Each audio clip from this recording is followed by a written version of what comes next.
Hello and welcome to the Shropshire Witches podcast. I'm Amy. And I'm Alex.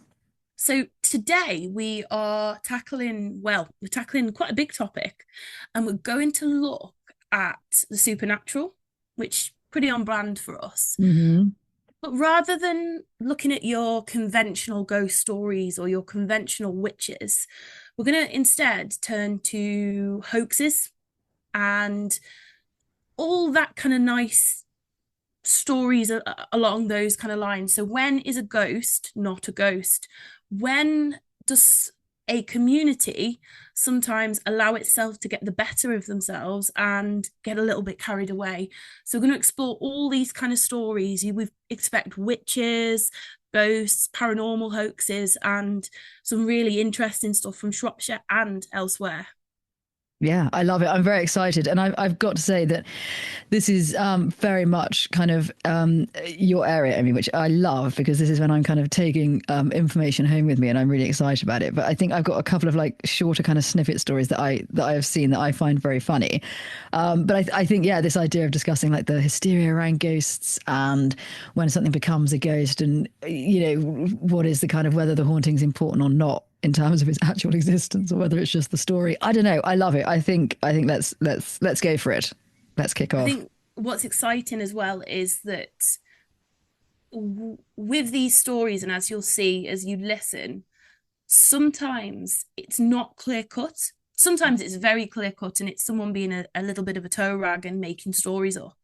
But other times, particularly with the last case that I'm going to share, is that there's so many twists and turns in it. Is that does it actually matter at this point whether there is genuine paranormal activity or whether how the community feels about that activity is the important bit. So it's exciting. So I think I'd like to start with Mhm. my first introduction to kind of a hoax or a kind of false alarm. I like the idea of referring to them as ghost false alarms. Like you can hear it going off in the kind of like the fire bell at school. Oh, that bloody ghost alarm's going off again. Yeah, It's all right, guys. It's fake. it's It's on the fine. blink. It's Use. on the blink. We need to get that fixed. Story from around about the 1800s, late 1800s, Hmm. and it's from Ludlow Castle.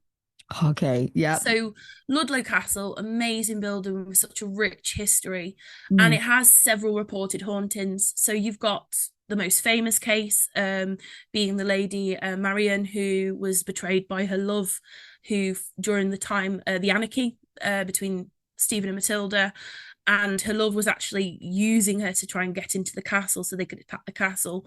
And her ghost is said to haunt them. The building still, you can hear her shrieks and her cries. There's said to be ghost soldiers and other ghostly goings on. Mm. So naturally, when people started to hear shrieks and loud noises coming from the building at night, they naturally turned their mind to a ghost. They naturally thought this must be a ghost. So there was quite a bit of a whirlwind going on in the community, and the people of Ludlow actually were quite terrified. So after a few nights, some of the more big, burly, brave men decided Obviously. to go to Ludlow Castle and search for this ghost, or if it wasn't a ghost, search for the rotter who was scaring everyone. Hmm. And they found something, but it turns out they didn't find a ghost, nor they didn't find, a kind of pantomime villain with a curled mustache and making. It was an owl. And what I think so cool about this story is that the ability for that community to whip itself up into a kind of almost hysteria. The noise of the owl would have been relatively familiar to people within areas like Ludlow, Hmm. but because it was coming from the building that was said to be haunted, it was coming from the place where the ghosts are. Naturally, their mind began to run onto more superstitious things and that this must be the ghost. And I think we could look at this in two ways, and it's with so much of kind of folklore and the paranormal is we could see it as a symptom of silliness or this kind of thing that Charlotte Byrne would refer to people as being, which we won't, share. She was very judgy. She knew a Yes. lot, but she was Yeah. judgy. Yeah. Sorry, Charlotte. Love you to bits. But yeah. But you can be Um, critical. Yeah. but instead, I think it gives us a really unique, and so many of these stories actually do give us a really unique insight into the psychology and to group mentality, and also to how pertinent the fear of these things, the fear of the supernatural and the fear of the unknown actually is. So, as hilarious as it is that there was an owl that made the whole community think that there was a ghost, it's a really powerful thing to kind of look at and unpick a little bit. And I think that was the first time I'd heard of a not again a ghost false alarm. And I think it's inspired me to dig deeper and to find a few more of these stories, and consider we can learn from them.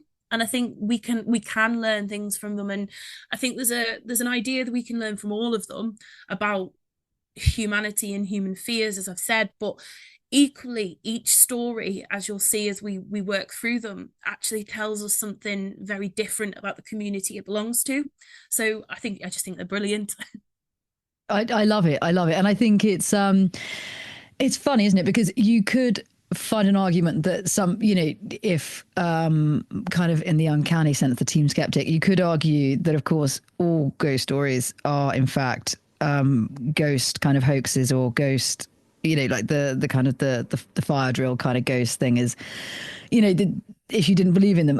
But I think it's whether people believe in them or not, it's fascinating to me, the human inclination to think something is supernatural. I know you and I are great ones for this. Like, if something happens or like there's a knock or something, I'm like, oh my God. It's the devil. Oh God, yeah, that's it. We're like, the ghost of the Victorian child has been angered. And you're like, no, yeah, not again. No, I think the cat jumped off your desk upstairs. You're like, oh, good God, yeah, that's fine. No, don't worry, it's just Misha.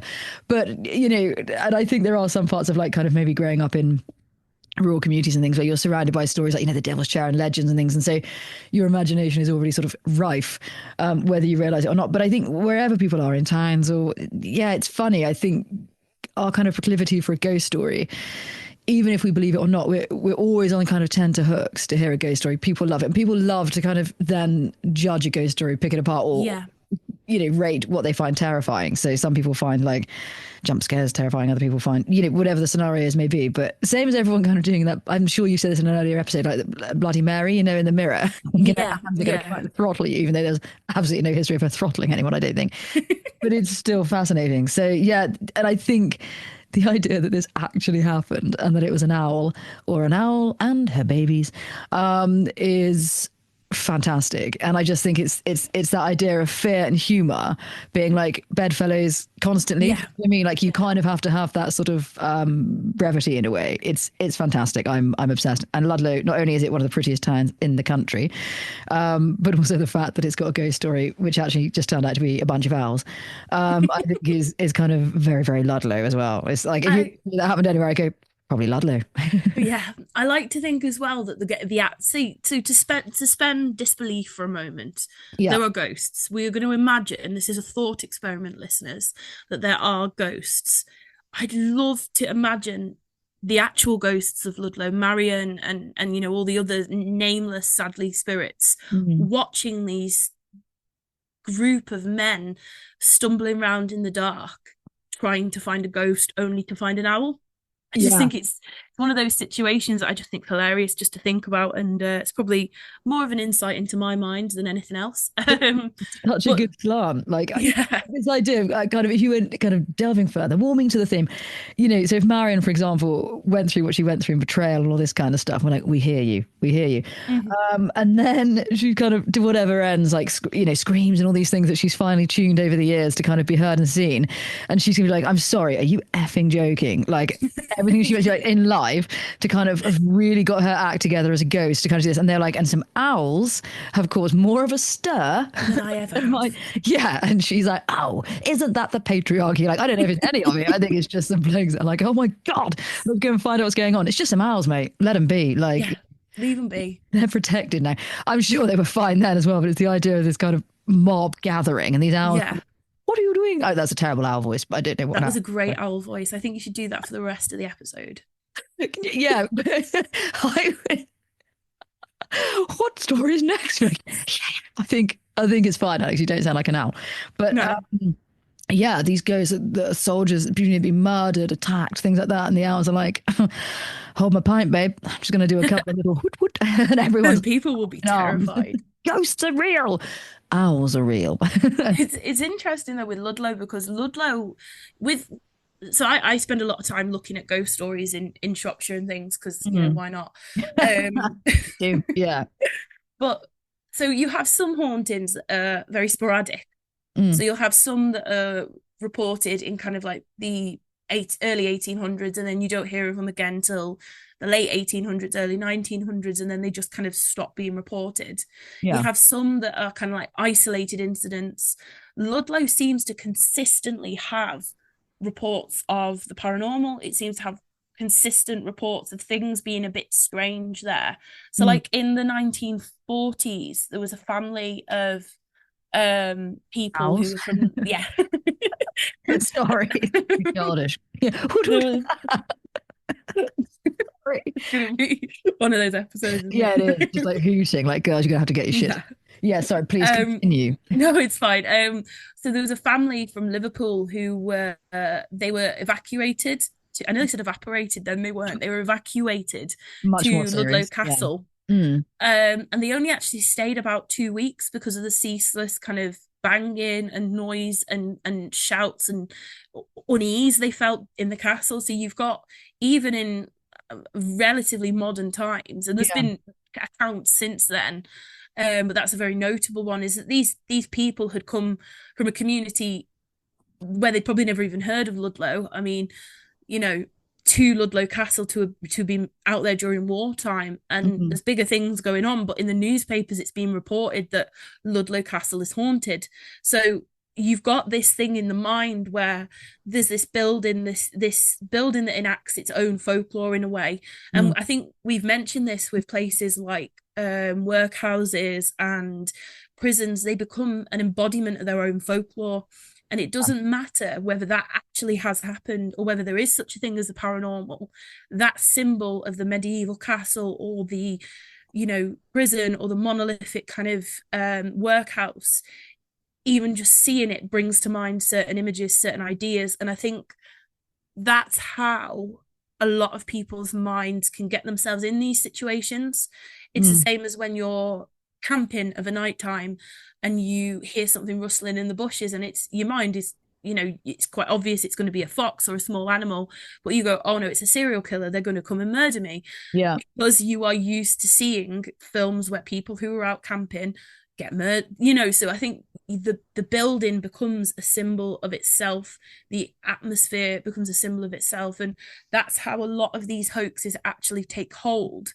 Because the end of the day, with some of these cases, if they didn't take hold, it would have been reported as, oh, some silly Billy put on a ghost sheet and run around going, ooh, and everyone that, it Top wouldn't, journalism. Yeah. yeah, it wouldn't be reported, or if it did, it'd be to poke fun at the person. But Yeah. we see in a lot of these cases a very sustained reporting, and almost in some of them as well, a very sustained reporting of this actually being true, this actually happening. Yeah. And then, oh, it hasn't, it was a hoax. And that switch from it. So we're able to witness these cases almost unfold in real time and see the shifting change in belief. And even afterwards, some of them still find it hard to believe that it's been made up or that it's not the case. So I think it's fascinating. And I think when we look at ghost stories, it's like what you mentioned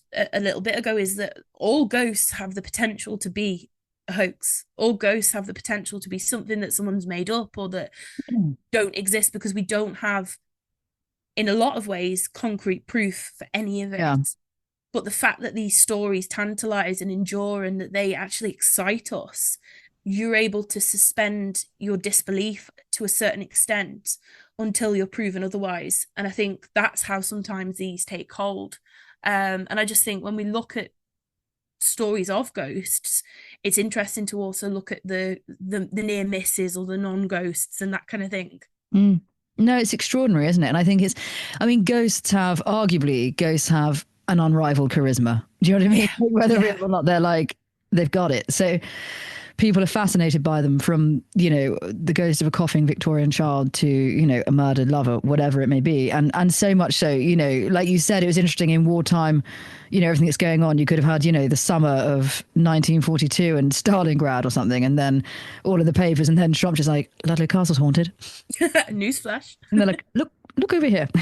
Ludlow Yeah. Castle's haunted. And you're like, okay, well, priorities. But there's going to be people, you know, whether kind of distraction or not, but it's fascinating that people, whatever's going on in the world, our fixation on something like that is the minutiae. Like, you know, we love it. We absolutely love it. And I think it's, you know, what also is always interesting to me is the journalism and things behind ghost stories, that the journalists, of course, you know, will try and make something spooky, enhance it, or be laughing at someone as though they're in on the hoax, as though they knew the whole time. You know, like when they're reporting on it, they're like, oh, you know, X, Y, and Z thought these owls or whatever.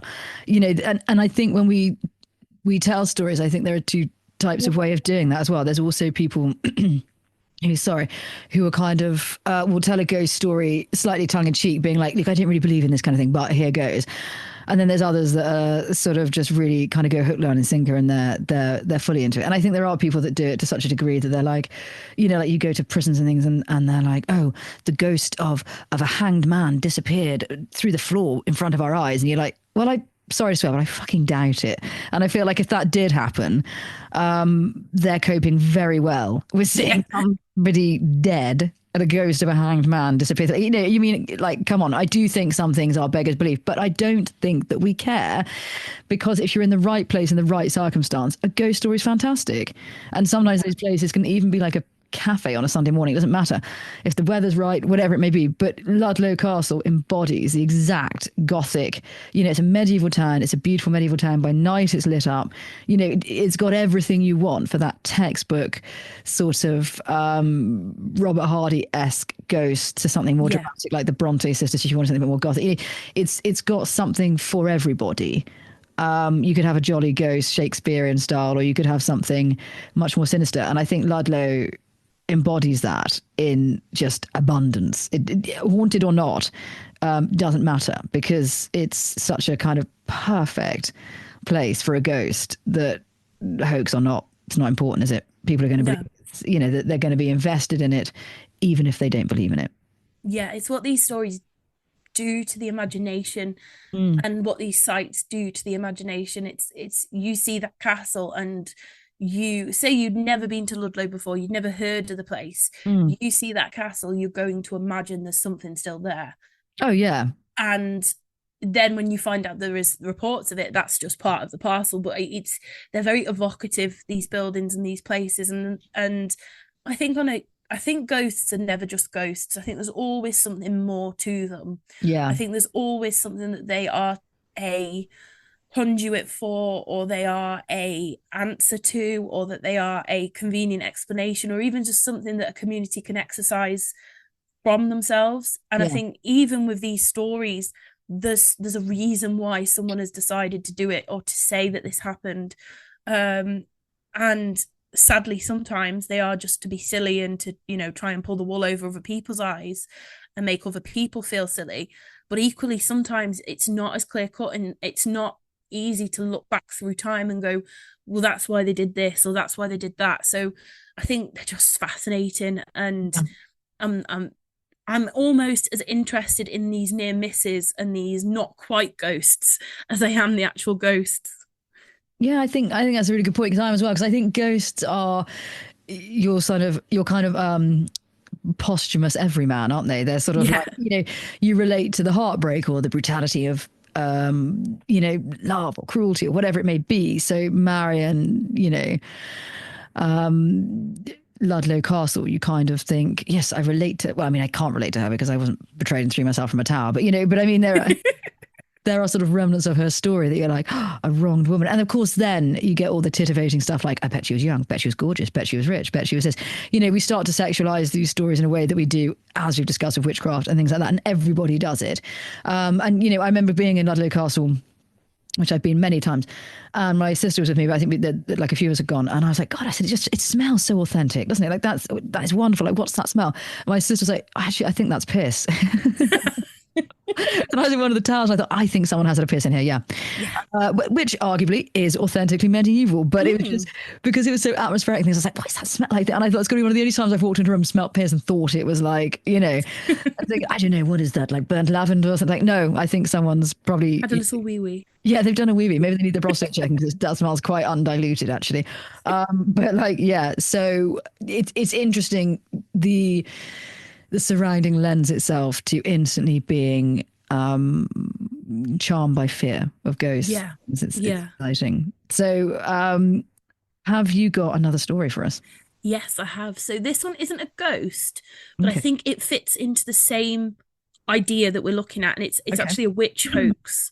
Yeah. So this idea that somebody can pull a bit of a prank and it can be taken far too seriously.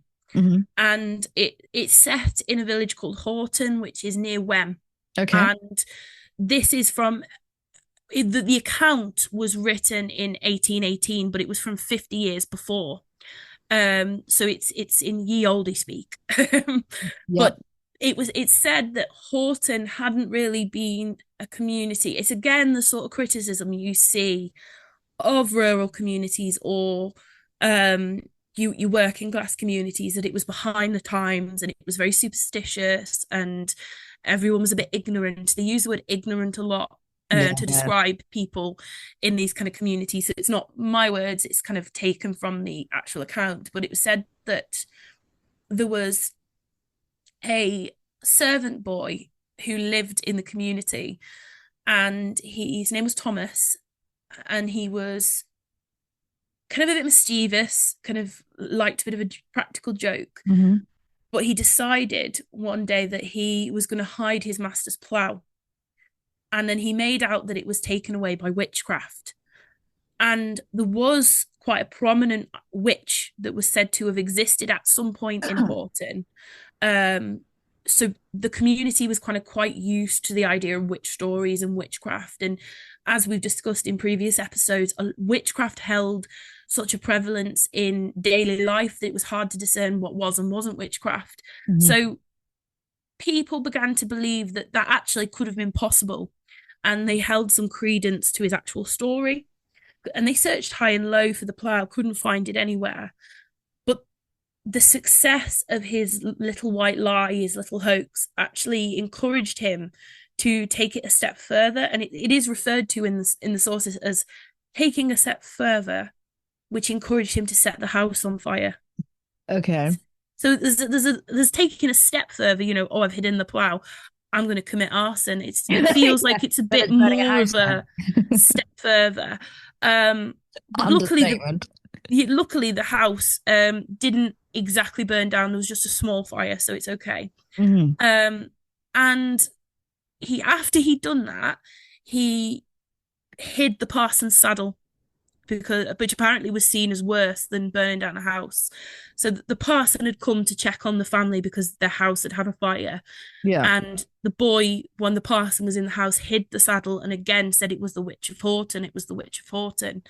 And the parson decided that wasn't going to be the case because he'd honestly paid for it. And there's an idea that if a witch, if an item has been bought with honest money and honest work, it can't be enchanted by witchcraft or it can't be taken by witchcraft. Yeah. So then he started to be quite suspicious of the boy, and he made them do a diligent search. So not just a regular search, but a diligent one. And they found the hidden saddle and the hidden plough in the hayloft, which, he must have been quite strong to get a plough up into the hayloft. But also, did no one think to look there? Exactly. Maybe it's because they weren't being diligent. That's not top drawer hiding, is it? Like that, No. you're on the scent. Like that. Yeah. If I was going to put money, I'd be like, do you know where I'm looking first? The hayloft. Yeah. In a priest hole somewhere. Like, Yeah, it's like, are they? I mean, Jesus wept. Let's go and have a look at that there. Are they? Yes, they are. Yeah. So they found it, and obviously he got into quite a lot of trouble. And so he was dragged, and I said dragon. He was dragged to the local justice, and put in front of the clergy of Wem and the justice. I believe at Sutton Hall. Oh, okay, Sutton Hall. Yeah, cool. Yeah. yeah. I don't know where Sultan Hall is. Apologies, Sultan Hall. And he rather snivelingly gave out a full confession and said that he had, been playing all these practical jokes and he'd been doing this and he'd been hoaxing, and that actually he'd been doing this for a lot longer than the community had actually realized. So Mm, there was lots of little things he'd been doing and then blaming either on witchcraft or this quasi folkloric witch of Horton, and he was sentenced to some time in the House of Correction, and he received one whipping as punishment. So, I mean, other than him being whipped, I imagine he didn't play any practical jokes after that. And it's interesting, this story, because not only is it playing on, it's showing a young person playing practical jokes and being, essentially a young person. There's no maliciousness at first. mm, Obviously, burning down a house is quite malicious. yeah, I wouldn't recommend it. Um, but it's him realizing he can take these allowances and he takes it too far. yeah, But also, you've got quite a interesting comment on the belief of the potential of witchcraft, I think, there, because he is able to do these kind of things because there is a belief in witchcraft in the community. yeah, So had that belief not happened, had there not been a given that witchcraft could happen and that people could change things, make things disappear, or had power over objects and things, he probably wouldn't have been as successful as he had. He was able to blame the fire on the witch. He was able to blame the things he'd stolen and hidden on the witch. And it's only through the parson's knowledge of witchcraft and knowing that little folkloric snippet about anything bought with honest living, honest money, can't be affected by enchantment, that his whole world, his whole lie crumbles down. So though it's not a ghost hoax, I think it's an interesting hoax because it's an interesting comment on belief in witchcraft in that kind of early 1800s, 1700s, late 1700s world. And it gives us an insight into that community. It gives us an insight into beliefs in that community, and also a comment on how prevalent belief in witchcraft is. And mm, as we know through other episodes, which then belief in witchcraft echoed all the way through to the turn of the kind of 1900s into the early 1900s. So though not a ghost, I think it's a worthy story to link in with these, because it shows that this person had started off harmless. He'd started off playing childish kind of pranks, and then that whole thing had bubbled over and he'd got very carried away with himself. mm. Yeah. It's people's. Sorry, we're both coughing it. It's people's uh sort of rapid accepting of the supernatural and witchcraft and things, which look, I'm going to argue we still do, because people still get their tarot cards done and things like that, and people still get superstitious if you don't buy heather and things like that, the races and these things, and people say things like that, and then they're like, oh, and a week later I wrote my car off, and you're like, well, probably because you drove like an arse. But like, we will, because we seek patterns, we will make these things interlink and find a way. And I think you're absolutely right in saying, had that belief not been there, people would quickly have poo-pooed it as total nonsense. And throughout history, there are people that would be like, this is nonsense, there's no way. But as a mass, we still, even now, I mean, maybe not as much, but we're still pretty quick, even in a secular society, to be like, ghosts. We Yeah. love it. We still do it. We still do it. I find it really interesting. I've got. I mean, one of them is like the Cottingley fairies. That was 1917, Yes. and Elsie and Frances, these two little girls, and it's so famous. And Cottingley near Bradford, and they were in their garden, and they had these fairies, which now we look at as in a modern time with modernity and go, well, they're very, albeit very good, drawings. Yeah. I think wasn't even Sir Arthur Conan Doyle was kind of getting a bit of that's the wrong sentence. I was going to say no, not in association with what they're saying. It wasn't like that. I didn't mean in a like sexually He excited was about it. very excited by them, Yeah, wasn't he? if He you're going to was say very sentence, don't go, infused. he was going to get hot. And it's like, no, now you're throwing in a different can of worms. You go, no, no, no, no, no. Let me just add, no, caveat. That isn't what I meant. I meant it more as in like he was so excited by the supernatural. Yeah. So just, oh God. Anyway, moving on. Yeah, people got very kind of het up about this. And actually what I thought was so interesting, it took until the 1980s for the cousins, the girls, to admit that it was a hoax. And what's fascinating is Elsie Wright had done the drawings, which I mean, for a young girl, like they're Yeah, they're very good good. actually. I was like, oh, I love them. I'd love to know what happened to them. But the drawings. But they'd pinned them into the ground with hat pins. Love this, and they still claim before they died that one of the photos was real. It's amazing, isn't it? And, you know, look, obviously it wasn't. But is it to keep the hoax alive? Is it to keep, I don't know. But, you know, does it matter? Because it's such a charming story. And it's too, Yeah. a bit like was it if ever I say the Fox twins, I think of this country, you know, and they're like, have you ever seen that with the Fox? Yeah. Yeah. You know, that is Fox twins. Badger opening the tent with his thumbs.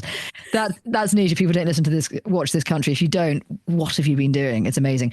But they were Fox sisters, weren't they, from America? And they Yeah. hoaxed the ghost, and then it was actually an apple bobbing on the floor or something, and one could click her toes or something. Yeah. But everybody kind of went with it, and those guys went huge. And it's so interesting. The Cottingley Fairies is still massive. But one story, whether it's a hoax or not, and look, anybody who follows our social media will have heard me talk about this one, and I know you know it, Amy, but it's one of my favourites. It's a Bristolian story, and it happened in 1834, and four men tried to dispute a tenancy of the house that they were living in. They'd signed because their rooms were haunted. And I love this. So we can discuss briefly in a moment. But one of the men claims he saw the ghosts of two women, one of whom was wearing mourning clothes. Another of the men, his daughter, claimed that she saw the ghost of a woman with light hair and grey eyes. And I'm not sure why that's relevant, but maybe they're just thinking detail adds substance. But she wore a cap with lace strings, sorry. And she felt a draft of air as the ghostly woman passed her bed. Ooh. And the window was open. And as well as these visions, all four tenants complained of a strange blue light appearing in their rooms. So we can discuss that as well. But what is interesting is the fact that the JP, the magistrate, was sort of saying, no, like there's no such thing as ghosts. And the men would refuse to believe it. And in fact, it was said one of them cited the late Reverend John Wesley, you know, the Methodist Yeah. Yeah. founder chap, as he likes to be known, I'm sure, was an authority on the reality of ghosts, apparently.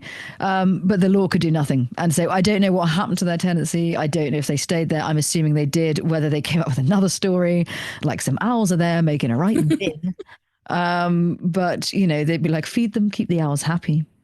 They could be your friends. Yes, I'd love to be friends with that. I don't know whether they're a bit like robins. You know, when people always do this, they go, oh, there's a robin in the garden. It's my dead granny. You're like, no, there's a robin in the garden because they're really territorial. If there's another robin, he'll kick the shit out of it. I was like, it's not your granny. Unless your granny was like that, in which, fair enough. Fair enough. Yeah. But yeah, you know, it's interesting. But I love this idea of these four men being like, but it is real. And yeah, I'm seeing it. I'm seeing it. The one had a cap on and her hair was light. And this magistrate being like, ghosts aren't real. It's great, isn't it? If ever you're in a tenancy and you're like, my landlord's shit. Yeah, it was haunted. It's haunted as fuck. Okay, I need out. Saw a woman with light hair and blue eyes and she had a cap on. How do you know her hair's light? She's wearing a cap. Unless it was hand down, I suppose. But might be, yeah. I don't know. You wonder how much detail they went into this. But, you know, I suppose that other idea of bringing his daughter into it is there's always this kind of idea of women being able to see, you know, like especially young women, ghosts and the portent of that and this kind of thing. I don't know. My cynical nature always kicks in as well. You know, I think it likely they wanted out, and fair enough. They might have been in a really shit situation, but you know, I think sort of kudos there for being pretty industrial because as excuses go, that is a good one. It is, isn't it? You know. But do they believe? We'll never know, will we? But there's fantastic stories. You can look on the British newspaper archives, and it's everywhere on there. It's fantastic. But what do you think? See, that's one of the things I find so interesting about these stories is, did they actually believe it? So did they actually believe what they were seeing? Had they actually had those experiences? or was it complete and utter nonsense? Yeah. Because to suspend judgment for a moment, Mm. if they were having genuine paranormal experiences, and I'm a skeptical believer. I do believe that people have experiences. Do I know what those experiences are? No. I think I'm in the same camp. 100. Yeah, Yeah. yeah. So it's one of those where if they were having those kind of experiences, it must have been so traumatizing that they had to actually, share them. But then they're fully, because even in the past, we think of the past as being more accepting of ghosts and things as we are now. But Yeah. if in anything, I think it's actually the flip of it. I think you'd be less likely to be laughed out of court, maybe not court, but you'd be less likely to be laughed out saying that your house was haunted now than you would have 100 years ago. So, I think it's so interesting to consider what those people must have believed, and we'll never know because they're Yeah. gone. So unless they come back up and tell us, Love the the irony ghost, of that. That would be yeah, great. And they're but still stuck in that tendency because they're haunted now. yeah. But I think for me, it's so interesting. I think it's possible they could have been experiencing something. It's also incredibly possible that they could have been absolutely making stuff up, and rather than going on about dodgy neighbors or bad pipes or there's mold, they were like, let's go a bit avant-garde with it. There's ghosts. Yeah. Let's style it out.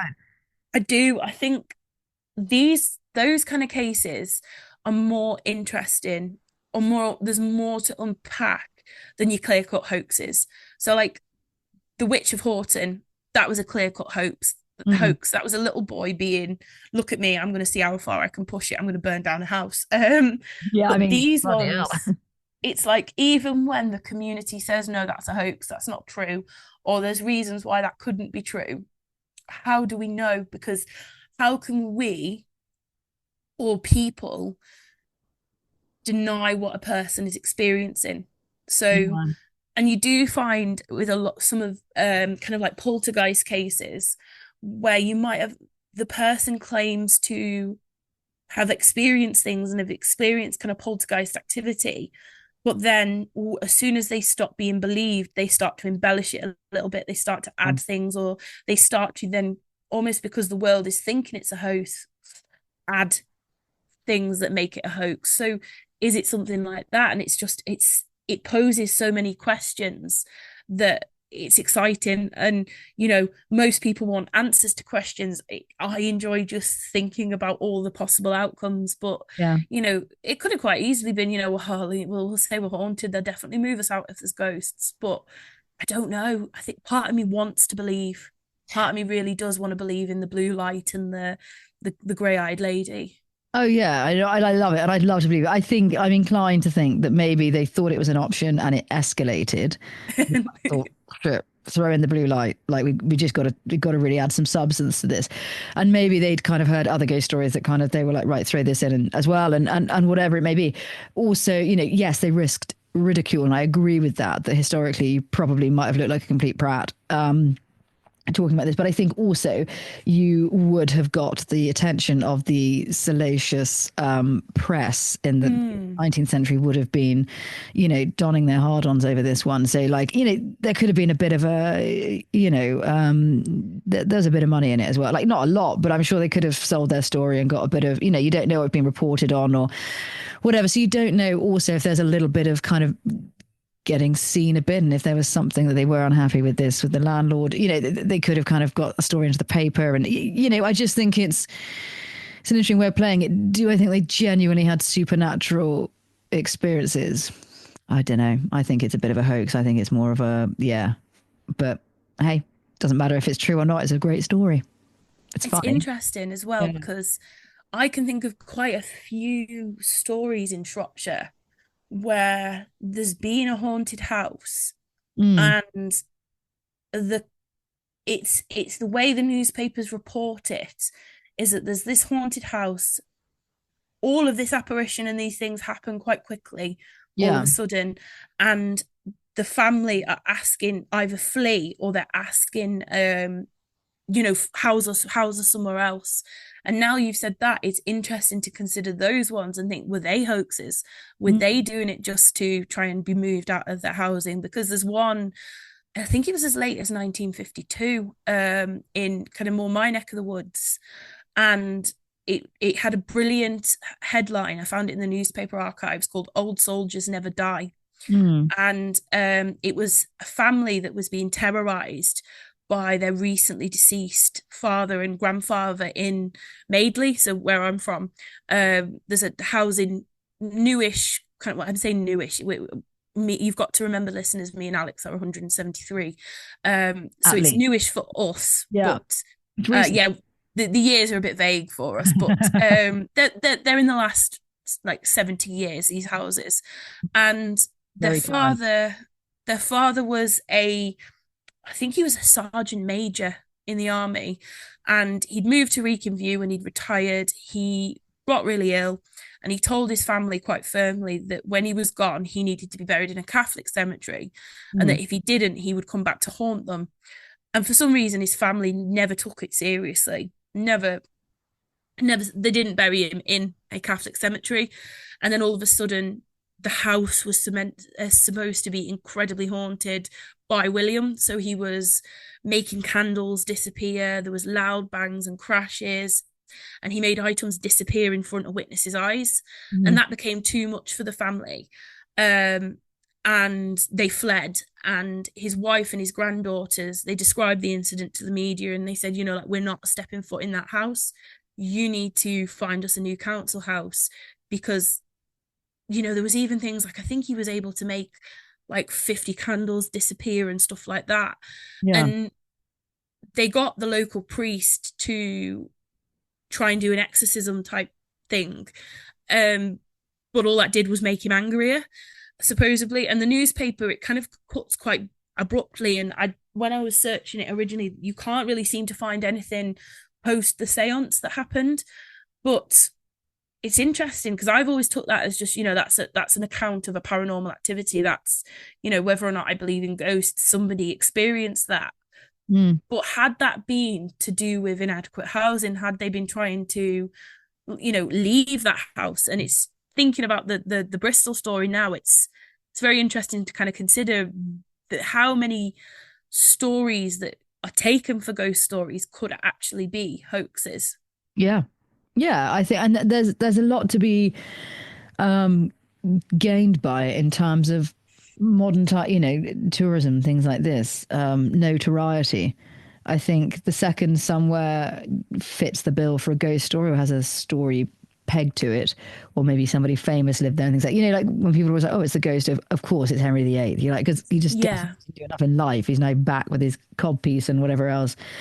Um, doing things and appearing on security cameras, things like that. It's always going to be the same thing, isn't it? That you can, Yeah. it's never the ghost of like, I don't know, a cat, for example. Because surely that's my other thing as well, is like those that can come back. Why are they always, either historical? Why are they always something kind of like, something almost kind of like, not sexual, but like something glamorous about them? Do you Yeah. mean? Why is it not Yeah. like, when someone why isn't it like the ghost of like green grass or something, like walking across the, I mean, actually that's probably quite a romantic image and he wasn't real, but like it's Yeah. never like, oh, there's Dave with his wheelbarrow. It's always like, I say, like the ghost of the Victorian child is getting paid by the word in this episode, but Yeah.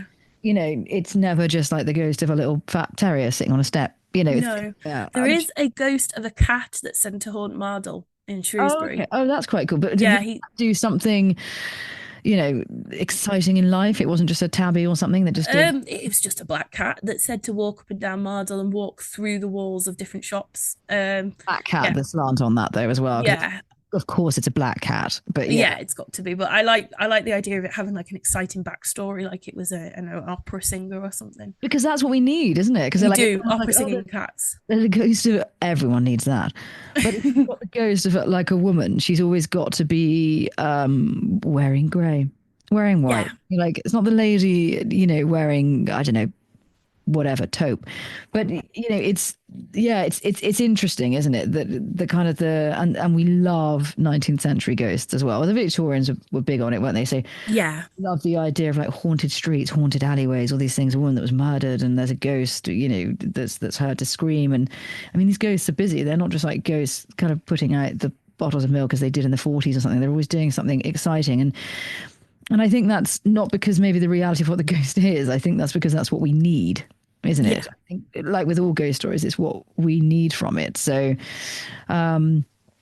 even things like, and I think we'll go into her story on another episode because I think she's so interesting, but Sarah Duckett of Hasler Road Yes. or Hazler Road, however you want to say, I always say Hasler, but which is a Church Stretton ghost story and is very famous about a woman that's sort of in all but, well, no, not even in all but name. She actually did just sort of disappear.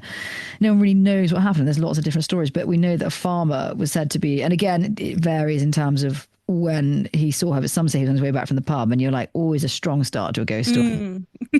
He was on his way back from the pub, walking down a country lane. He saw her ghost by Copper Hole. And you're like, okay.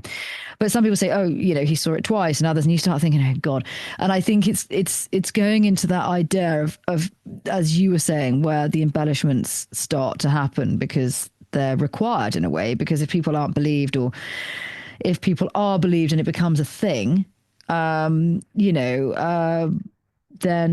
can add what you want. Case in point, the what's that famous heist in America? Oh my God, my mind's completely Amityville. Amityville. Thank you. With those guys, and there's a fascinating documentary. I think it's on iPlayer, and they were talking about that, and it's a hoax, isn't it, basically? But they were claiming all these things that happened to them, and it just goes to show what people are willing to go along with, and actually people that know something's a hoax, but they're like, there's money to be made, keep going. Yeah. Yeah. And I think it is interesting. I think Sarah will definitely do another on a Like do previous a episode, proper a episode about her. Like future so episode. much We to go. won't do it in the past. Yeah, we'll do. Yeah, it's not a previous episode.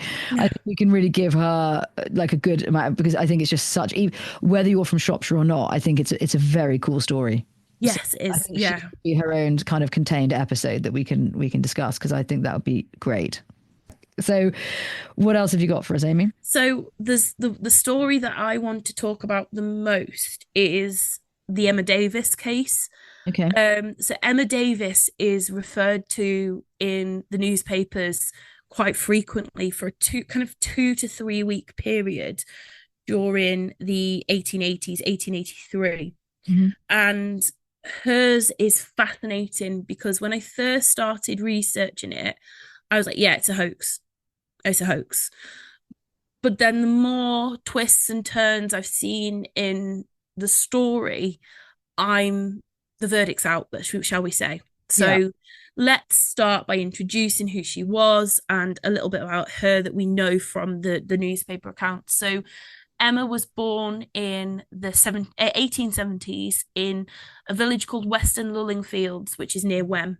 Okay. And we don't really know much about her early life because she wasn't of any prominence at that she wasn't being reported in the newspapers. But everything starts kicking off with her around 13, and she becomes the subject of quite a lot of what we would now call paranormal activity Yeah. that is very, very similar to a modern poltergeist. So, for example, her story has a lot of elements that kind of link or make her similar to the Battersea poltergeist and those kind of more modern poltergeist stories of this being this young girl, 12, 13, early teens, having this explosion of paranormal activity happening around her. She was described as a plain looking girl, childish in appearance. You'd hope she was childish being a child. Brutal, but fun. Yeah. And basically, it starts with her being in service in another village. So she's in Ellesmere in a farm called the Woods. Mm. And she's in service there. She's working there for some time. And all of this activity starts to explode around her. She is said to, whenever she's in the house, and the family who have her in service are called the Hampsons, and whenever she's in the building, coal flies from the fire. There's an absolutely terrifying moment where the coal flies from the fire, it hits the cradle the baby's in and sets fire to the cradle. And the baby sadly received a burn on the face and on kind of the arm. The baby did was fine afterwards, but it was harmed by this coal springing out. And there's discussion at the time, was this coal kind of default? Did it? There was even some discussions that said, did it have gunpowder in it? And they rather funnily kind of poke fun at Cannock because the coal's from Cannock, not from Shropshire, and they say, oh, it's Cannock coal, it's not good coal like we have over here. Yeah. But not only that, you have just things seem to fly around whenever she's around. Buckets fly. You have at one point a boot flew off her foot. Another boot flies across the room and hits the clock, and the clock hits across the room. So really kind of archetypal, paranormal, almost poltergeist activity Mm-hmm. that is happening. And so much so that the community is scared. They don't know what's happening. She is described as being scared as well, which I think is rather sad. And the Hampsons decide that they can't have her on the farm anymore, particularly after what happened with the baby. They can't have her around, so they dismiss her from service. They send her back home to Western Lowland Fields, and everything goes quiet at the woods in Ellesmere. But Yeah. interestingly, the phenomena continues when she goes home. So we have several, I mean, this during the 1883, it was all over the newspapers. It was everywhere. And you see it would be reported as far as like Hull and Sheffield and Edinburgh, and it was everywhere. But it all seems to point to paranormal activity. Mm. Quite a lot of people refer to like the Sarah Duckett case as well and say, well, Shropshire has precedents for these kind of weird things going on. But when she does go home, it seems to escalate even more. So you've got a situation where she's pegging washing on the line, and all the household linen that she's pegged flies off. It Mm-hmm. all seems very violent as well.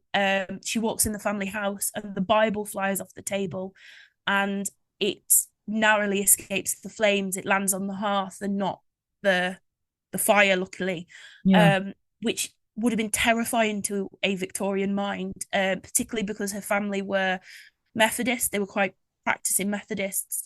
So Mm. to have had that symbol of their religion fly off the table into the fire must have been really tangible for them, of the kind of forces that were at play.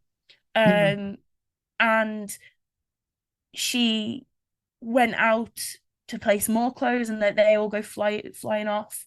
One of the things that's quite scary as well is she's in the kitchen and all the kitchen knives fly off the kind of table at one point, and they actually injure a woman's arm. So we have lots of references to this really explosive phenomena happening. And at one point, the police go round the night after, a really particularly brutal night of kind of this activity. And there were 6 panes of glass broken in the room, and outside the house it's described as the greatest disorder prevailing because there was broken bricks, crockery, there was glass and stones that couldn't be accounted for. Another time, a woman was walking down the road and she was about 150 yards away from the house, Mm. and quite a large sizable stone hit her Mm. God. coming, and Emma was stood in the door. And to suspend the hoax element for a moment, you've got this girl who is relatively young having all this really strange things happening around her, and also all the unwanted attention that comes from it. It must have been really quite terrifying. And there's a day where she is really going through it. There's things are breaking, all this stuff going on, and it's reported in the newspaper that she went to fetch her father, but because she was so scared of what was happening. Mm. But she was so ill afterwards, she fell down in the road, and a neighbour brought her back to the house, and the doctor was called. It got to the stage where she was so weak from what was going on around her, we're told in the newspaper, that she actually was put in the care of the doctor. Mm. And the doctor referred to her as being in a very nervous and very excitable mood. So she was fluctuating between these flights of fancy and being quite excitable, and then being quite nervous and scared. Yeah. And for about a 2 week period, these two instances, the Woods and Western Lulling Fields, that are all centered around Emma, are being reported as paranormal activity. And there is few records that I've found, and I've looked at this quite extensively, of anyone really questioning it and going, this could be something else, this could be that. The community and the newspapers believed it to be paranormal. Mm. I think certainly the community believed it more genuinely. I think the newspapers probably liked the sensationalist element to it. Yeah, of course. But at the center of it is a very vulnerable young girl. And rather tragically, when I was researching it, I found reference to Emma in separate from the trial. And it was said that she in the same year, in the June and July of that year, she had been assaulted. I A was young going to man, ask you about this. I yeah. thought, yeah, okay, yeah, And she'd been assaulted by a young man, and it'd gone to trial, and the young man had denied everything, as they so often do, but had been found guilty. So he had been fined for it, and I think there was a small right, sentence as well. I know. yeah, Um, and you've got this 13-year-old girl that has had this profound, awful thing happen to her, yeah. and then she's at the center of this kind of bizarre act and this bizarre kind of paranormal, we'll use the word paranormal events. And also, it's interesting that in the newspaper, in this separate account of her very tragic assault, the mother of the boy who did it swore adamant he didn't. And they actually refer to it in the newspaper as that the mother cursed her. Mm. So you've got all this kind of very, very paranormal discussions going on. You've got discussions of cursing and, almost witchcraft in a way. And at the center of it, you've got this young girl. And it does culminate in her being taken off her parents and the doctors taking her to observe her. Mm. And while she was at the doctors, nothing really happened. So um, there isn't really any evidence. She is swearing blind that it is happening, but because she was in a house of a man of science and he wasn't able to observe anything, Yeah. they start to question it. And it's a little bit later. So this is all taking place in November 1883. Mm. And by the time we get to um kind of late, so after the 17th, 18th, 19th to the 20th, we start to see more doubts coming in the newspaper reports. Mm-hmm. And it culminates in her confessing. Now I'm doing air quotations because, as I've Yeah. said at the beginning, as I've researched this a little bit more, there's an element to it that makes me consider, is this a hoax? It's Mm. certainly put forward as a hoax in the newspaper articles, but then previously they put it forward as genuine paranormal activity. So I don't know, but it said that some special correspondents met with her, and they said after a little trouble, they've discovered the girl Davis in the company of a friend, and they interrogated her. And Mm. she pretended to cry a while, and the doctor requested her to go through some of the tricks. That's when she confessed to the doctor that it was the truth, that she'd completely made up the whole thing, and she was basically lying, and that she caused the whole countryside to gape open mouthed ever since November the 1st, and that the mysterious spirits have nothing to do with the business. And it describes her as being hysterical at first, but she soon showed them how she could make a chair jump and a bucket, and it was all a sleight of hand, and that there was nothing supernatural about the actual event. And some newspapers are absolutely horrible about her. And I don't really want to share some of the things that they No, do I say don't think. about her because Yeah. they're just horrible about the girl, and you've got to remember the human aspect of it as well. Mm. But some of them actually say that she does deserve pity, and that she didn't He does, yeah. intend for it to become as big as it actually did. There's some reference to a wagoner in the local community teaching her some tricks he knew, and she then was replicating them, and it all got out of hand.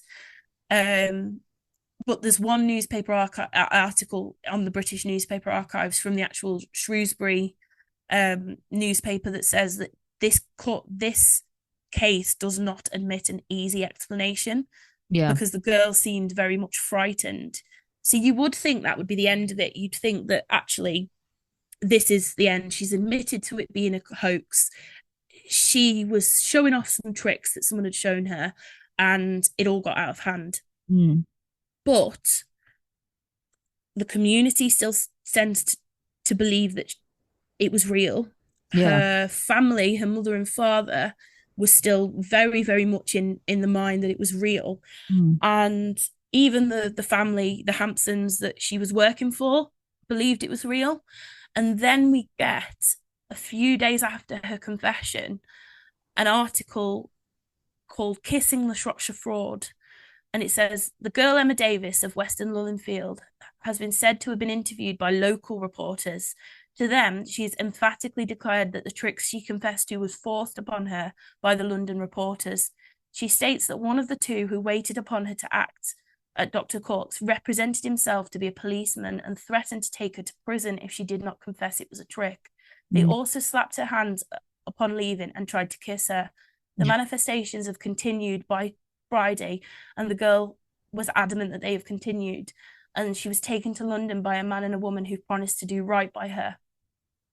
And this throws in a whole different discussion, because I think it makes more sense. Yeah. yeah, you've got this idea that actually this hoax where this girl has been lambasted in the newspapers for making up paranormal activity, and Mm. she might very well have done, but she's now saying to local reporters who she probably feels a little bit more comfortable with, Mm. actually, these men have lied to me, and they said that they were police officers and that I'd go to prison if I didn't confess. So I've lied, and the actual lie is the confession, but this is still going on, and this Yeah. event is still going on.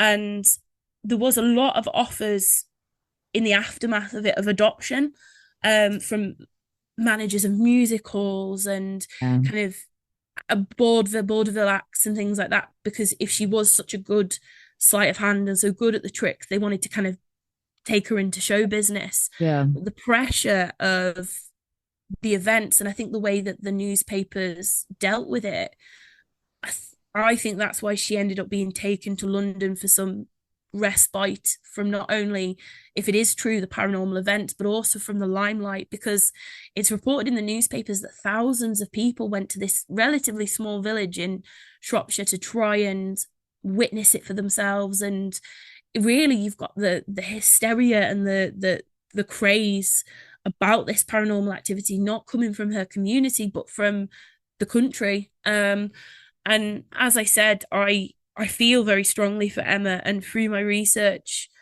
I wasn't expecting it to have the twist it did. I thought, because I'd heard of her story previously, it was as clean cut as that she was, a servant girl who made up some stories and then confessed.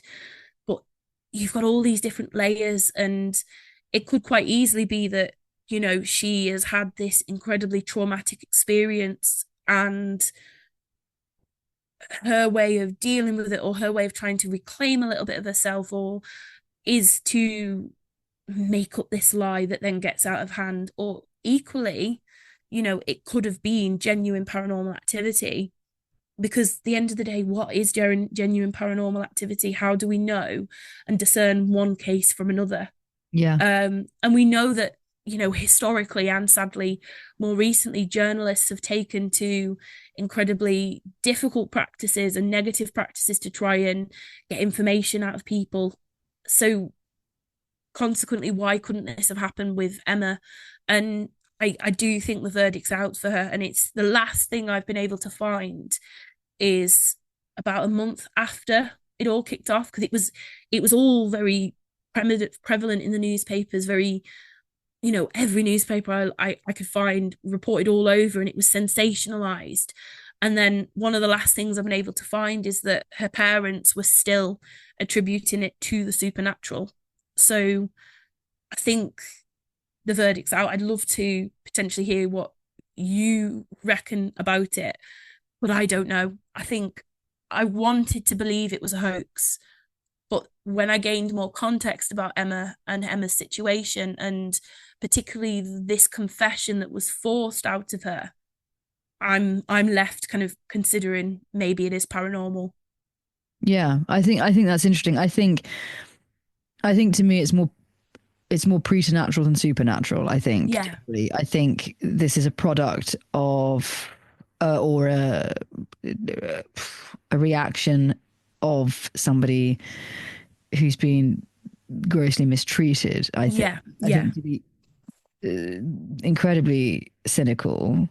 Perhaps her parents benefit from the prevailing idea of it being supernatural and the yeah, interest in the case and the daughter and the pecuniary things that might follow that. I don't know. I could be wrong. And, some might listen and say, no, they were, really good people. And I would instantly, on hearing a story like this, look at the childhood, look at the home life, things like this, a bit like, is it, Janet, the Pendle witch trials, the little girl that was talking. yes, yeah, It's reminiscent of that. Different scenario, but this idea of all eyes on her, and maybe, if you're looking in a paper, first of all, why are they describing a 13-year-old's appearance, and also to yeah, call her plain but childlike in appearance, as you say, she's a child. But I think this already sexualizing of her, she's bland, she's plain, these things. There is, when you started telling quite early, so I thought this, it kind of screams sexual abuse. I think that was yeah, that yeah, thing, and I think, to me, as I say, I think it's what's going on is preternatural, but I don't think it's supernatural. I think yeah, reactionary to abuse, which I'm, perhaps rather tragically wasn't just from this man. And let's just say he's getting off rather lightly, because I find the dynamic interesting that she's vilified, but also his mother is said to have set a curse and things like this. Why this fixation on what the women are doing? Why not hold yeah, that twat up for what he's done? yeah, yeah, And I think the parents, I don't know how much we know about that, but I would be inclined to be interested to look into the home life and think that things are maybe not as appears, because for a little girl, because that's what she was, in that other house, and these things that are going on, these are, I think, cries for help. yeah, yeah, I can see that Rather, definitely. yeah. Do I think that it's supernatural, that something has kind of pinned itself to her and it is not her fault? I don't. I think, as with things like the Batty podcast, I think a lot of the time it's girls at a complex age that have been through things. And I don't say that with brevity or trying to sort of, any kind of nonchalance. I say that just in, circumstances differ, but it's such a challenging age, particularly if someone has Yeah, cruelty or any form of neglect, abuse, whatever may be contributing factors. I would think it's the complexities of her life and how she's been yeah, treated, rather than thinking that was a ghost. But as you say, what is sort of, supernatural? Because these are all things that are not natural. So yeah, yes, I would be very inclined to think it's the mistreatment of a child that continues yeah, and then becomes the, using her flagrantly, basically, in the paper and things like this, and this sort of really rather heinous idea of the music halls and things, having done an episode on that, I know, but for their gains. I think this is a little exploitative, isn't girl it? exploitative. That's exactly the word. That's the word. Thank you. And I think this is somebody who has been used from cradle to grave, I think, by the sounds of it, sadly. And I think that is what this is the result of. I don't think it's a hoax that's gone wrong or has been extended in a knowing way. I think the papers probably did say, I think there's some things she was doing, and the papers kind of like, I reckon they saw what was going on, just as they do today when you get, troubled reality TV stars and things like this. And they're like, do you know what? Do this, get this person to say that, Big Brother, things like that. They play to people's, frailties and insecurities and things that have happened to them, and put them in situations where those things are exacerbated. And Yeah, Victorian freak show never went away, because that's what they're doing to people for headlines, for TV, whatever. And this girl pulled a crowd, but I don't. the blame is not with her, and No, I she's think I pulling agree Claire there. like a showpiece. I think she was maneuvered, and even if there were some of it was her own doing in terms of her own decisions, but based on what? Based on, she's not making sound decisions because look how she's being treated, Yeah, so she is the victim, not the villain. And I think she's not perpetrating anything because I think what she's doing, she's not fully culpable of. yeah. Anyway, that's my thought. Anyway, No, I I think know it's that's not exciting and got no, a lot but I of can things, but yeah, see completely where you're coming because that's my other, so that's my flip side of the coin that you've described so eloquently. And I think when we look at Emma Davis, so often the blame is put on her. It's like she's done this, she's done that, she's, a wicked girl and all this. And massive way. And all, do you know what? yeah, Actually, I've got to say, just interrupting, the wickedness, things like this, are perversities. I yeah, think because she's at an age where that sort of thing starts to happen. Same with the girl with the Battersea Poltergeist, and they start to describe in a way that you're like, this is on the fringe of sexual, which makes it deeply sexual and perverse. And troubled, and that's what they start doing to discuss their appearance and their age and things in the way that they do. Like these are perversities, grotesque perversities yeah, that's going on. And whilst they're looking and blaming her and this scolding and rebuking this girl in this kind of domineering, perverse way, it's obscene. It's yeah, gross. It's gross. yeah. And I feel very deeply for Emma, and I've not been able to. I'm in the process of trying to track her down after this, and I Mm. really want to find out a little bit more about her. So I am going to keep looking, but I really do hope that she was able to find something after this event and that she was able to find happiness because I it's don't clear. anticipate a happy ending. I'm afraid. I know that. No, I I don't don't. either. Wish there But was, but I don't anticipate it. Yeah. it's a very unhappy event, and the newspapers I think are the ones to fully, because don't get me wrong, you get some that report it very respectfully, and you get some that, there was one that was saying that completely conflating what was actually happening and saying actually there were singing pigs, and there was one event where she walked outside and the pigs stood up and sung the national anthem and then mocking her. Yeah, no, And just pricks. You yeah, think, well, it is, it's just pricks. And I think yeah. that this is why hoax are so interesting, hoaxes, because there are some that are clean cut hoaxes. There are some that are a little bit more nuanced, like the Bristol case, where we don't know. They could have seen something or they could have believed themselves to have seen something. And Yeah. then there are situations like this that, I can't help but keep referencing the Battersea Poltergeist because I can see so many kind of mirrors with the way that she's treated, and other poltergeist cases because they all do seem to center around very young teenage girls or adolescent girls. And Well, look at The Exorcist, the film. yeah, Yeah. yeah, yeah. And I think we can learn so much about a community. We can learn so much about the way people treat people as well, the way people that treat people who are different, the way people that treat people who are struggling, or, all these different things. We can learn about human decency, but also times where there's a lack of human decency. And I think, if anything, that's what Emma symbolizes. Emma, through her 13 years, sadly, didn't see that decency, didn't see the way she should have been treated. And it's fascinating to then look at that in the paranormal context of could this actually have happened, but equally look at it as a symptom of her own treatment. Mm. Um, and I think that's why these kind of stories need to be discussed and not just left as this was this or this was this. There's no black and white with the paranormal. I think there's innumerable shades of grey, and Emma's an example of that. I agree. I think that the other tragedy of it is that she's better known for a would-be hoax or not than being recognized how she was treated, the Yeah, hypersexualization of children, things like this. And I know, look, maybe that doesn't make us clickbait a type of story, but to me, this idea of the press just as they do today to adults, to teenagers, things, when people clearly have problems, whether it's excessive plastic surgery, things like this, that obviously something bigger is going on.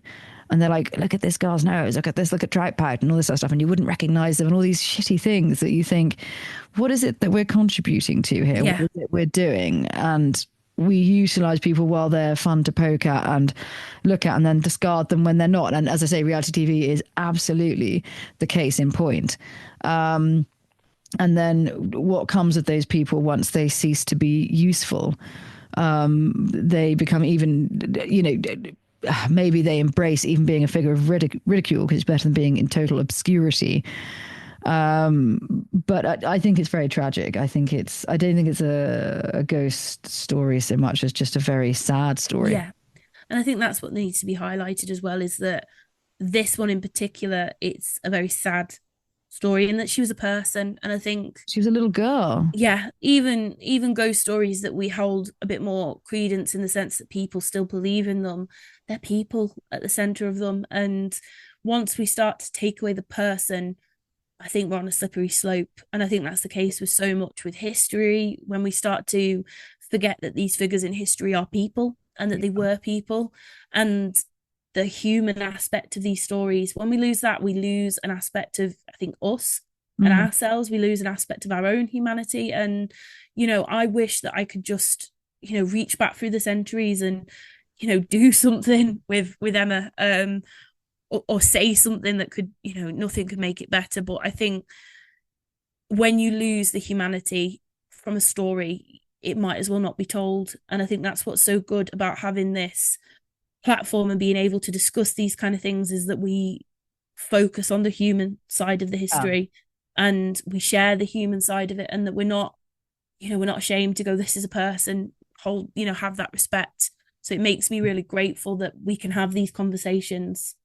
Yeah, I agree. And with the frankness, and you're like, hi guys, on that high note. But I mean, it's still, because there are things to laugh about, like hooting owls, and there are things that Yeah. are deeply tragic. And sadly, I think that is the kind of the nuance of life, isn't it? That Yeah. you hear stories, think, oh, bloody hell, I wish I hadn't heard that, and I do wish I hadn't heard this. I think it's a fascinating story, and it's a fascinating one to unpick. I think there's things in life that are very sad and problematic, and Yeah. they are, there are other things that are sort of, like I say, are hooting owls that are funny. But I think it's been really fascinating as an episode. I think because I didn't know which sort of turn it would take, because this is, again, like, this is more your area, like, Yeah. that you know a lot about, and I find it really interesting. And I think, look, whether you're in Shropshire, whether you're in Hampshire, whatever, every parish, every county is going to have stories that are similar, and some Yeah. much more famous than others. But it's interesting, as you say, this idea of how these stories prevail. And eventually what happens, of course, is that that person ceases to be a person. They become a story, and they become then folkloric, Yeah. because of their story, and, rightly or wrongly, or whether they're vilified or celebrated. It's interesting. I think often there are situations where young girls like this are vilified, and yet you get men breaking out of prisons and things like this and doing much worse things. And they're like, hooray, isn't he a character? I bet he's dashing and gorgeous too. What a You're cat. like, yeah. Yeah. They're like, but don't look over that 13-year-old. She's bland. And How she's like, dare she yeah, and exist? Yeah. she's wicked. And you're like, all right, mate, Yeah. rein that one in. But look, that's another episode talking, Yeah. like, And I the think what's mistreatment. so interesting is all of these stories are so different, but they're all considered hoaxes. Yeah. So, Yes, exactly. and it's the idea that you can have this term, and when you think of a hoax, you tend to think of something malicious or something that's purposeful. Yeah. But all of these stories are considered by the media at the time, or the media even now, to be examples of hoax, paranormal, hoax, supernatural stories. And it Yeah. just shows you. And I think that, in a way, is a comment on the human experience, and kind of how nothing is as black and white, nothing is as clear cut as this is right, this is wrong. Mm. They're all hoaxes, but they're all different. And just Yeah. like the human experience can be innumerably different when we look at the same things. And I think everyone, regardless of, whether they're team believer or team skeptic, everyone experiences the paranormal in a different way. everyone has a pull to the paranormal in a different way. Some people are pulled to the paranormal through Most Haunted and kind of 90s, early 2000s paranormal TV, The Sixth Sense with Colin Fry. Other people, it's Victorian ghost stories and the idea of the literary ghost. Yeah. Other people, it's purely folkloric ones, or some people are all of the above. And I think we're all drawn to these stories in different ways. And these stories can all symbolize different things, but they all allow us an insight into a past that is otherwise unattainable for us. Yeah. These aren't the narratives that are in your traditional history books or your historiography. This is a window into working class lives, working class struggles. And, you know, it's fascinating. And I think that's why when I have dedicated so much time to looking at the paranormal and exploring it, is not through an idea, a desire to find out whether there's ghosts. I think, I think we'd all like to know, but we can't, can we? You can never. No, we can't. But it's that window into a community that is otherwise unattainable for us, and to look at the past with empathy, and to look at the past and consider its ratifications on the future and on us in the present. So I am a wholehearted, supporter of the ghost story in its all its forms. And I think even the ghost hoax has, or the supernatural hoax has a place in narratives of the paranormal. Yeah, I totally agree. I think in a world which absolutely, we seek logic and pattern and things like this. And despite, it's interesting that in fact the escapism from the chaos and that sort of thing, the real life, is often a ghost story or a program about ghosts or a podcast or a film, whatever it may be. It is the golden goose, that word. If you say ghost, they're like, getting that. Perhaps the Shropshire Witches podcast. Exactly. If you got taste, if you're a connoisseur of folklore, join us. Look, everybody, as I say, it's an every man's thing. Some people like the ghosts of royals, whatever it may be. Someone else like, yeah, I think it's something that it'll stand the test of time. People will be fascinated with it. Have we got any parting quick thoughts? This is a long episode, guys. I'm sorry about this, but also hope you've enjoyed it. But have we got anything we want to add before we depart into the ether and go ghost hunting and all these sorts of things? Just that I think I'd implore people, if there's been anything that's interested you out of today's episode, hopefully there's been at least something. Yeah. I should have phrased that better. You have been interested by this episode. To look at your own communities. If every single community will have stories like Shropshire, do some research. I choose to look at Shropshire because it's my community. It's where I feel the most me. But equally, you could look at anywhere in the country or arguably in the world, and you will find folk narratives or, newspaper articles of potential ghosts or, that ghost false alarm. So, if anything has sparked your interest or made you consider looking into it further, look into it, because you will find them within your own communities, and, have a little look into what Shropshire's doing as well, because it's fascinating. Agreed. Right. On that note, we'll say goodnight to you all, but thank you so much. Amy, loved it. Fascinating. Extraordinary. Thank you. Thank you for listening. Yeah, thank you so much. Good night, good morning, whatever time of day you're listening to this. Good mid-afternoon. Good mid-afternoon, my dears. And we will see you all very, very soon. Thank you for all your support. It's fantastic, overwhelming, brilliant. So we'll see you all on the other side. Thank you so much. Bye. Bye.